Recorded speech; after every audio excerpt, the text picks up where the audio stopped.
Ahmedabad Khokhra police station વિસ્તારમાં મહિલા સાથે બનેલી દુષ્કર્મની ઘટનામાં આરોપીની ધરપકડ કરાઈ છે.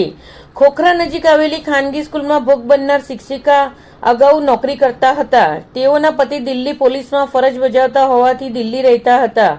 તેઓને સંતાનમાં 2 બાળકો છે. તેવામાં વર્ષ 2019-20 દરમિયાન તેઓના ક્લાસમાં ધોરણ 3માં અભ્યાસ કરતા એક વિદ્યાર્થીને કોરોનાને લીધે સ્કૂલ બંધ થઈ ગઈ હોવાથી તેઓ ઓનલાઈન ભણાવતા હતા. ત્યારે તેમણે વોટ્સઅપ ગ્રુપ બનાવ્યું હતું, જે ગ્રુપના માધ્યમથી તે વિદ્યાર્થીના પિતા અશોક નિષાદ અને તેની પત્ની સાથે સંપર્કમાં આવ્યા હતા.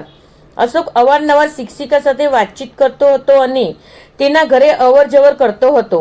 વર્ષ 2020માં અશોક નિષાદ અચાનક શિક્ષિકાના ઘરે પહોંચ્યો હતો અને બળજબરીપૂર્વક તેની પર દુષ્કર્મ ગુજારી બદનામ કરવાની ધમકી આપી હતી. જે બાદ અવારનવાર આરોપી શિક્ષિકાના ઘરે જઈને તેના પર દુષ્કર્મ ગુજારતો હતો અને તેના અશ્લીલ ફોટો અને વિડીયો પણ બનાવી લીધા હતા, જે બતાવીને તેણે પૈસાની માંગણી શરૂ કરી હતી. શિક્ષિકાએ ટુકડે ટુકડે 25 થી 30 લાખ રૂપિયા રોકડા આરોપીને આપ્યા હતા, તેમજ સોના ચાંદીના દાગીના પણ આરોપીને લઈ આપ્યા હતા. જે બાદ ગત ઓગસ્ટ મહિનામાં આરોપીએ શિક્ષિકા પર ત્રાસ ગુજારીને વધુ પૈસાની માંગણી કરી હતી અને તેણે પૈસા આપવાનો ઇનકાર કરતા ઝઘડો થયો હતો.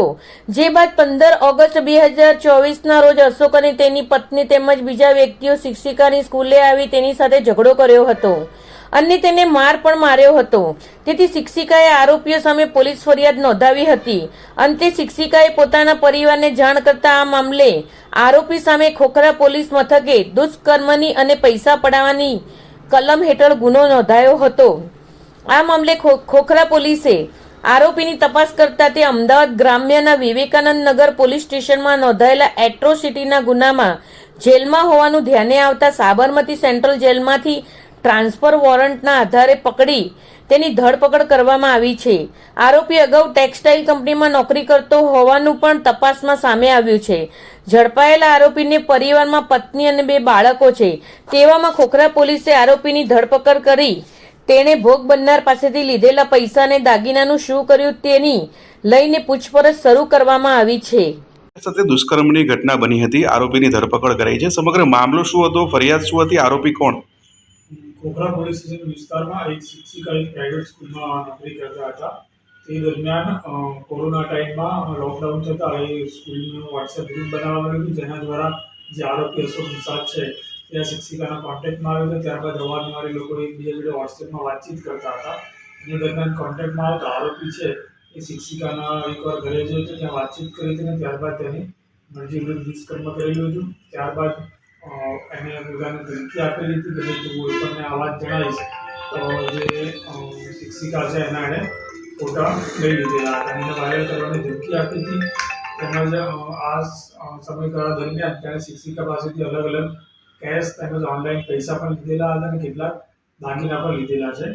અને શિક્ષિકાને આ વાત કોઈને પણ કહીશ તો પોતાને ફોટા વાયરલ કરી દેશે, પોતાને બદનામ કરશે એવી ધમકી આપીને એની ઉપર દુષ્કર્મ કરવામાં આવ્યું હતું, જેના આધારે અશોક નિષાદ છે તેને અટક કરવામાં આવી છે. સાહેબ, આરોપીનું બેકગ્રાઉન્ડ શું છે, શું કામ ધંધો કરે છે, કઈ રીતે ક્યાં ગુનામાં હતો અને જે ટ્રાન્સફર જે વોરંટથી લાવ્યા? આરોપી છે એ તેના પરિવાર સાથે રહે છે અને આરોપી છે એના વિરુદ્ધમાં વિવેકાનંદ પોલીસ સ્ટેશનમાં એક એટ્રોસિટીનો અને ધાક ધમકીનો ગુનો દાખલ થયેલો છે. ત્યાં એક મહિલાએ આની વિરુદ્ધમાં ગુનો દાખલ કરાવેલો છે વિવેકાનંદ પોલીસ સ્ટેશનમાં, જ્યાં આરોપીને અટક કરવામાં આવ્યો હતો, જેમાંથી ટ્રાન્સફર વોરંટ આધાર લઈને આરોપીને ખોખરા પોલીસ સ્ટેશનમાં અટક કરવામાં આવ્યો છે. કયા કયા આક્ષેપો છે, પૈસા કેટલા લીધા, દાગીના કેટલા, કુલ આંકડો કંઈક સામે આવ્યો છે?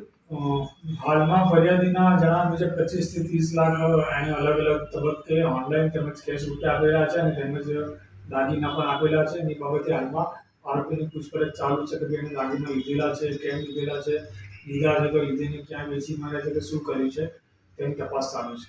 આરોપીના સાહેબ પરિવારમાં કોણ કોણ છે? આરોપી એના પત્ની અને બાળકો સાથે રહે છે. ઓકે.